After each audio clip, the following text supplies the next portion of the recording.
faciliter un petit peu la tâche quand vous démarrez ou que vous êtes déjà dans votre activité, mais qu'au niveau administratif, c'est pas trop ça, que ça vous prend la tête et que vous êtes sur Excel, que vous vous arrachez les cheveux pour avoir une facture qui est complètement légale avec les mentions obligatoires.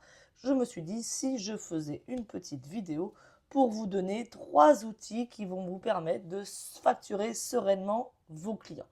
Ces 3 outils, vous allez les voir, c'est par des niveaux. Le premier outil, c'est le premier outil que j'ai utilisé moi quand j'ai commencé mon activité il y a 4 ans maintenant. Le deuxième, je l'ai utilisé il y a jusqu'à encore 1 an et demi. Et le troisième, c'est celui que j'utilise maintenant, qui est juste une révélation pour moi. Je ne jure que par lui. Et en plus, moi, j'ai changé de statut entre-temps. Je ne suis plus micro-entrepreneur. Donc cet outil, le dernier dont je vais vous parler, qui est gratuit pour micro-entrepreneurs, me sert aussi beaucoup pour mon nouveau statut d'entrepreneur individuel. Vous êtes prêts? Avant, je me présente de nouveau à vous. Je suis Alice, je suis coach pour entrepreneuses ambitieuses. Je les accompagne dans le développement et la structuration de leurs activités pour qu'elles puissent oser beaucoup plus leur activité, qu'elles prennent confiance en elles avec son développement du mindset boxing, qui est un coaching spécifique au mindset, mais j'accompagne aussi sur la co-construction, parce que je ne fais rien sans elle, on fait tout ensemble, de fondations solides à ce développement d'activité pour que derrière, chacune d'entre vous, derrière cet écran, puisse s'épanouir dans son activité et surtout en vivre sereinement. Et j'accompagne sur des volets, comme aujourd'hui, plutôt financiers, comptables, mais aussi administratifs, organisationnels, commerciaux et sur le mindset, comme vous en parlez. Allez, c'est parti, je vous parle de ces 3 outils. Vous avez les liens qui seront juste en dessous de la vidéo si vous voulez aller un peu plus loin et les explorer plus en détail, voire même les prendre. Let's go! Le premier outil, c'est Wikicrea. Je l'ai découvert un petit peu par hasard, il y a donc de cela 3 ans et demi. Donc, le site internet, c'est créeentreprise.fr. Ce logo, vous ne pouvez pas le manquer. Donc, Wikicrea, c'est un site qui propose plusieurs modèles Excel, et notamment de facturier, donc là où vous faites vos factures, mais aussi pour faire des avoirs, mais aussi pour votre livre de recettes. Vous verrez, il est très complet. Et ces factures-là respectent les règles liées bien sûr à la facturation et les mentions qui sont obligatoires sur la facture. Voilà à quoi ressemble un petit peu mon Wikicrea de l'époque. Donc on a ma facture ici. En haut à droite, vous avez ma base de données client.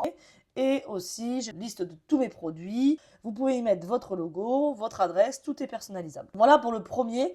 Ce logiciel, c'est Excel. Il est 100% gratuit.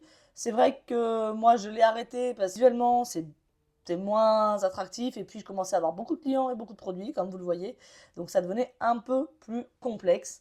Mais franchement, pour commencer, c'est un super outil qui m'a énormément aidé. Le deuxième, c'est facture.net. Donc ça, c'est un peu l'étape d'après, comme je vous expliquais. Donc c'est toujours une solution en ligne qui est gratuite, mais qui permet vraiment d'avoir une meilleure vision de sa comptabilité avec en plus des possibilités de pilotage, de faire des devis, des avoirs, de classer ses factures par thématique pour ensuite à la fin de votre année comptable, de voir quelle offre a plus rapporté que d'autres. C'est beaucoup plus complet et aussi au niveau visuel, c'est quand même plus attractif à l'utilisation, comme vous le voyez à quoi ça ressemble. Vous avez sur la gauche, comme d'hab, une de mes factures. Donc là, c'est pareil, c'est 100% respect des règles comptables sur la facturation. On va en parler juste après, à la fin de la vidéo.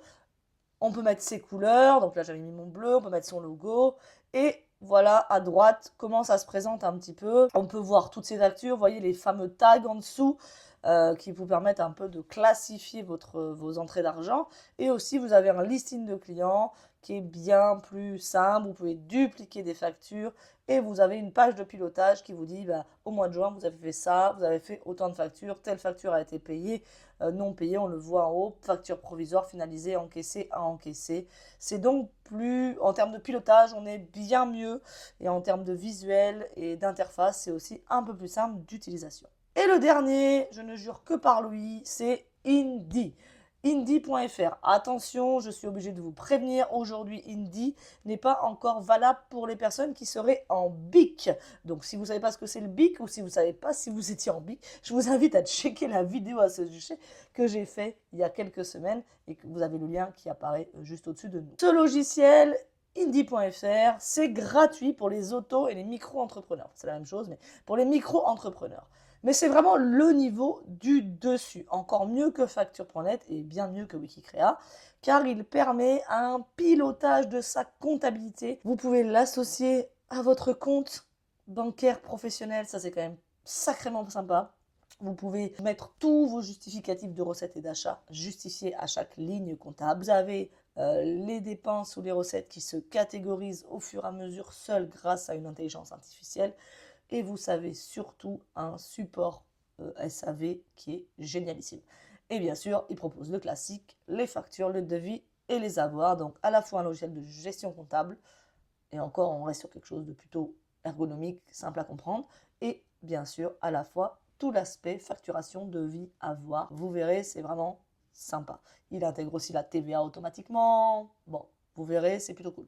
Et si vous êtes sur un statut supérieur à la micro-entreprise, il faut le payer, certes, mais derrière, il va vous permettre en fait de faire tous les documents officiels qu'on a besoin. Quand par exemple, pour moi, en tant qu'entrepreneuse individuelle, au statut EI en déclaration contrôlée, on l'appelle ce statut-là, eh ben, il faut faire une liasse fiscale qui s'appelle la 2035 en fin d'année, et celle-ci, Indie me l'a fait quasiment tout seul. Voilà un peu les trois logiciels. Indie, voilà à quoi ça ressemble.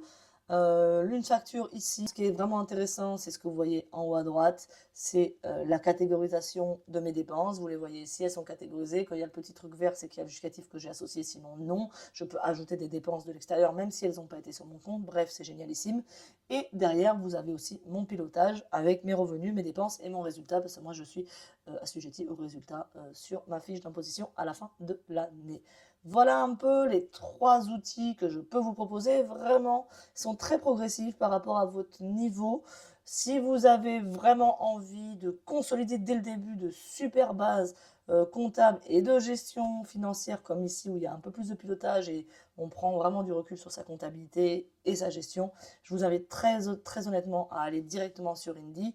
Si pour l'instant, ce n'est pas quelque chose qui vous intéresse, que vous souhaitez juste faire des factures, des devis, des avoirs, vous pouvez prendre un des deux autres logiciels. Dans tous les cas, les trois que je vous ai proposés sont gratuits. Bien sûr, il y a des options payantes pour avoir des choses en plus. Mais là, moi, ce que je vous parle, c'est que la base déjà gratuite vous permet de faire ce qu'il faut au niveau facture, devis et avoir notamment. Dernier point, je vous ai parlé des mentions obligatoires dans les factures tout au long de la vidéo.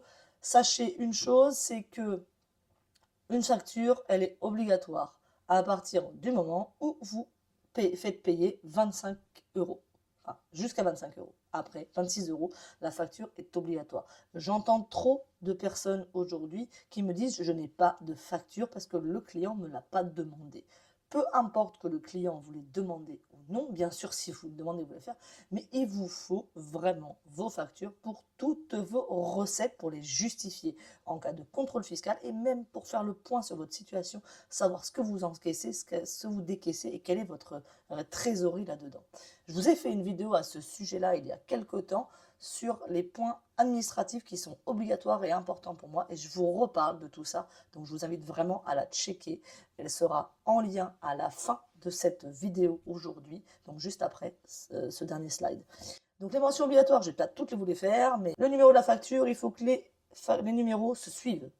La date d'émission, qui est le vendeur, avec ses informations essentielles, l'adresse de facturation c'est différente, s'il y a un bon de commande, s'il y a la TVA, il faut le numéro de la TVA, la date de la vente, bien sûr, la dénomination, le descriptif précis, le prix unitaire hors taxe, toutes les réductions que vous pouvez mettre en place, et aussi les délais de règlement et comment la personne peut faire son règlement et quelles sont les pénalités en cas de non-paiement. Ça, tous les logiciels que je vous ai montrés vous font les trucs automatiquement, donc ne vous embêtez pas trop. J'espère que cette petite vidéo trucs et astuces sur les logiciels pour faire sa facture et éventuellement gérer sa compta avec Indie vous aura intéressé. N'hésitez pas à aller checker la vidéo juste après où je reprends les démarches administratives essentielles et la démarche comptable essentielle à avoir pour avoir sur ce point-là une fondation blindée.